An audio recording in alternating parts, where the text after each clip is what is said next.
शिक्षक सेवा आयोगको आधारभूत तह भन्नाले निम्न माध्यमिक तह र प्राथमिक तहको तृतीय श्रेणी खुल्ला प्रतियोगितात्मक परीक्षाको पाठ्यक्रमको विषयमा मैले तपाईँलाई सरसर्ती जानकारी लिएर आएको छु। अब यो शिक्षक सेवा आयोगले खुलाएको जुन निम्न माध्यमिक तहमा खुलाए पनि प्राथमिक तहको शिक्षकको लागि खुलाए पनि प्रथम पत्रको जुन सामान्य परीक्षा भनिन्छ यसमा प्रथम पत्रको सामान्य परीक्षा दुवै यो निम्न माध्यमिक तहको लागि पनि र प्राथमिक तहको लागि पनि एउटै हो। त्यसकारण यहाँनिर आधारभूत लेखेर ब्राकेटमा निम्न माध्यमिक र प्राथमिक भनेर राखेको छ। अब सामान्य परीक्षा भनिन्छ, सामान्य परीक्षा भनेको चाहिँ यो सुरुको प्रथम पत्र हो, फर्स्ट पेपर। यसमा चाहिँ तपाईँहरूलाई एमसिक्यू भनेको टिक लगाउनेवाला भनेर बुझ्दा नि भयो। हुन त त्यहाँ एक्जाममा त तपाईँहरूले गोलो लगाउनु पर्छ, चारवटा अप्सनमध्ये एउटा अप्सनमा गोलो लगाउनु पर्ने हुन्छ। ओएमआर सिट आउँछ तपाईँहरूलाई, त्यो अप्टिकल मार्क रिडर भन्छ, त्यो मिसिनले चाहिँ तपाईँहरूको कपी चेक गर्ने खाले त्यो गोलो लगाउनेवाला आउँछ। तर सजिलो गरी बुझ्नको लागि चाहिँ हामीले चारवटा अप्सन आउँछ, एउटा टिक लगाउने भनेर बुझ्छौँ र हामीले बुझाउनेले पनि त्यसरी बुझाउँछौँ। त्यो भएर त्यसरी चाहिँ अब तपाईँलाई जिके, आइक्यू, कम्प्युटरका थोरै कुराहरू भनेको आइटीका कुराहरू छन्। त्यसपछि शिक्षाका कुराहरू चाहिँ यी कुराहरू तपाईँले टिक लगाउनेवाला आउँछ र यसमा पास हुनुभयो भने मात्रै अनि जुन यो विषयगत भन्ने परीक्षा छ त्यो विषयगत भनेको चाहिँ विषयसँग सम्बन्धित कुराहरू अब तपाईँले लेख्नै पर्यो। त्यहाँ 5 अङ्क 10 अङ्कका चाहिँ क्वेसनहरू आउँछन्, त्यो तपाईँले लेख्नु पर्यो। त्यसपछि अब मैले भनेअनुसार अब जुन यो सामान्य परीक्षा छ, सामान्य परीक्षा चाहिँ 1 घन्टा तपाईँलाई टाइम हुन्छ। यसमा तपाईँलाई 50वटा प्रश्न आउँछ, एउटा प्रश्नको 2 अङ्क भनेको 100 पूर्णाङ्क भयो। 1 घन्टा तपाईँलाई टाइम हुन्छ। त्यसपछि यसमा पास हुनुभयो भने अर्को 3 घन्टाको तपाईँले एक्जाम दिनुपर्छ। यसमा चाहिँ 10वटा प्रश्न आउँछ, 10 अङ्कको होइन। मैले 5 भनेको चाहिँ के हो भने 5 + 5 गरेर 10 आउन सक्छ, 3 + 7 त्यो 4 + 6 यसरी चाहिँ आउन सक्छ।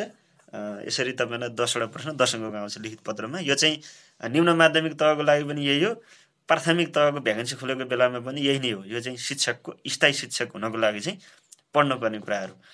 अब यहाँनिर अब जुन यो प्रथम पत्र भनेर अहिले मैले बुझाएको थिएँ, यो जसलाई चाहिँ सामान्य परीक्षा भनिन्छ, सुरुमा तपाईँहरूको भ्याकेन्सी खुलेपछि दिने परीक्षा यही हो।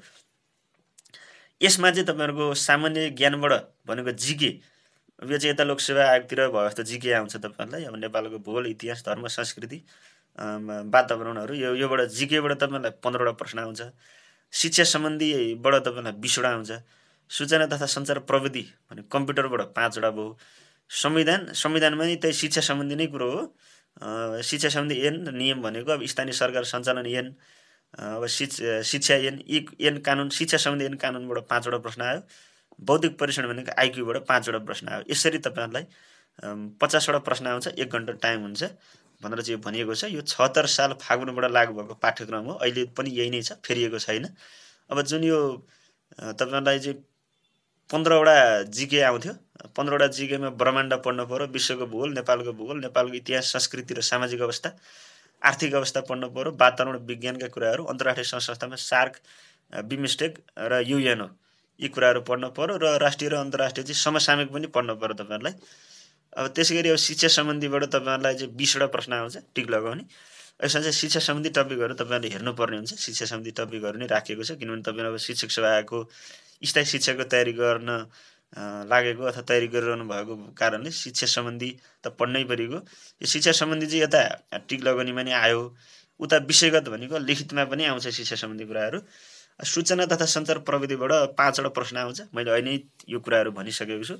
यसमा चाहिँ कम्प्युटर हो, अब सफ्टवेयरका विद्यालयमा प्रयोग गरिने सफ्टवेयरका कुराहरू छन्।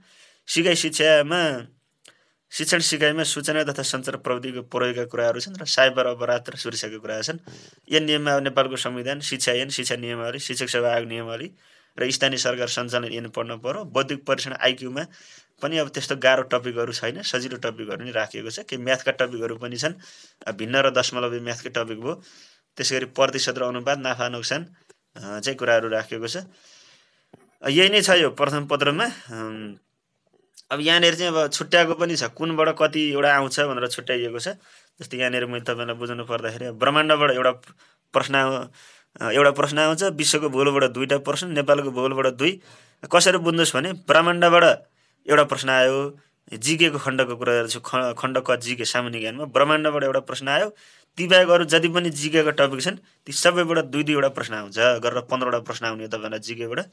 शिक्षा खण्डबाट पनि 9वटा टपिक छ, सबै यो शिक्षा मनोविज्ञानबाट 3वटा छ, पाठ्यक्रम तथा पाठ्य पुस्तकबाट 3वटा प्रश्न छ, अरूबाट 2-2वटा प्रश्न आयो।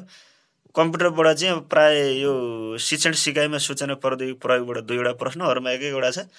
शिक्षा संविधान तथा शिक्षा सम्बन्धी ऐन नियमबाट चाहिँ 5वटा टपिक छ, एक-एकवटा आउने गरेर 5वटा प्रश्न आउँछ। बौद्धिक परीक्षणबाट 5वटा हो, यसमा पनि अब त्यही शाब्दिक बौद्धिक परीक्षणबाट 2टा, अरूबाट 1-1वटा आउँछ।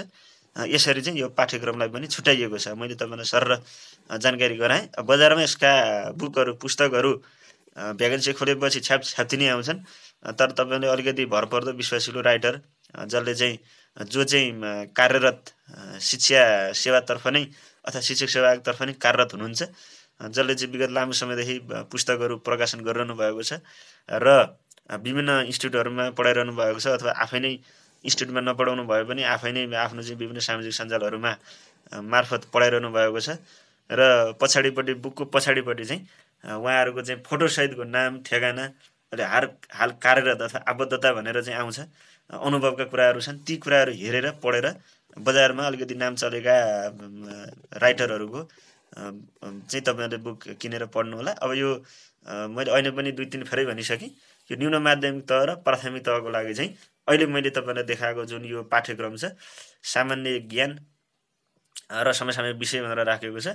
सामान्य ज्ञान, त्यसै गरी यो भन्न चाहिँ यसलाई सामान्य परीक्षा भन्छ, तर यो भित्र 5वटा टपिकहरू छन्, तपाईँले बुझिसक्नुभयो। यो सबै यो निम्न माध्यमिक तहको स्थायी शिक्षाको लागि पनि यही नै पाठ्यक्रम हो। प्रथम पत्रको कुरा गरिरहेको छु मैले, जसलाई चाहिँ सामान्य परीक्षा भन्छ। र त्यसै गरी प्राथमिक तहको स्थायी शिक्षाको लागि भ्याकेन्सी खोलेको बेला पनि प्रथम पत्रको यही नै हो। सबैको लागि निम्न माध्यमिक र प्राथमिक तहको लागि चाहिँ प्रथम पत्र यही नै हो। द्वितीय पत्रको कुरा गर्नु पर्दाखेरि चाहिँ अब निम्न माध्यमिक तहको लागि चाहिँ तपाईँले कुन विषयमा फर्म भर्नुभयो, विज्ञानको लागि फर्म भर्नुभयो भने त्यो द्वितीय पत्रमा जुन विषयगत भनिन्छ, त्यो विषयगतमा अब त्यो जुनको लागि भर्नुभयो, म्याथको लागि भर्नुभयो भने म्याथकै क्वेसन, साइन्सको लागि भर्नुभयो भने साइन्सकै क्वेसन, सामाजिकको विषयको लागि भर्नुभयो भने सामाजिकै क्वेसन, यसरी नै आउँछ तपाईँहरूलाई। तर यो प्राथमिक तहको कुरा गर्नु पर्दाखेरि चाहिँ अब प्राथमिक तह भनेपछि त त्यो सानो बालबच्चाहरूलाई पढाउने, उनीहरूलाई अब म्याथ मात्रै पढाउने, साइन्स मात्रै पढाउने भनेर हुँदैन।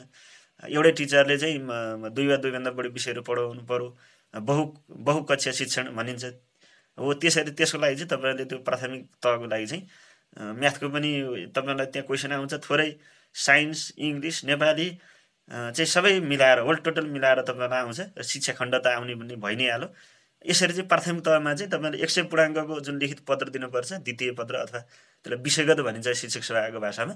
त्यो विषयगतमा चाहिँ तपाईँलाई सबै नै टपिक राखिएको हुन्छ यो प्राथमिक तहमा, तर निम्न माध्यमिकमा चाहिँ छुट्टा छुट्टै हुन्छ। यो पनि मैले तपाईँलाई यस भिडियोमै जानकारी गराएँ। र यस्तै महत्त्वपूर्ण जानकारीमूलक भिडियोहरू हेर्नको लागि युट्युब च्यानल सब्सक्राइब गर्न बाँकी हुनुहुन्छ, छुटिरहनु भएको छ भने सब्सक्राइब गर्नुहोला।